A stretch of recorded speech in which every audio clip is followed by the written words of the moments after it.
bir savdogar o'g'li hech oldida o'tirmasmisda o'zidan o'rgangan bozorga chiqib ketaverar ekan. Bolam, oyoq qo'limdan quvvat ketib ketadigan bo'laman. Bir kun o'tir bozorga chiqma bolam.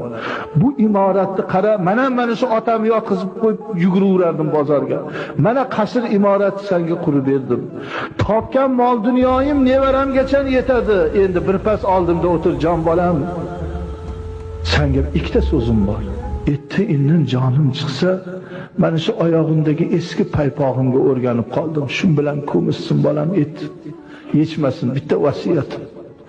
Ikkinchisini men unga yozib qo'yibman, ko'mi bo'lgandan keyin o'qiysan. Ota shunday deb ertasiga dunyodan o'tdi. Otam vasiyat qilganlar payponi yechmaysizlar deb turib oldi. Payponi yechmasa cho'mil yuvish bo'lmaydi, bu shariatda yo'q. Otam aytgan, otang u sakratda aytgan jon talvasasida bo'lmaydi.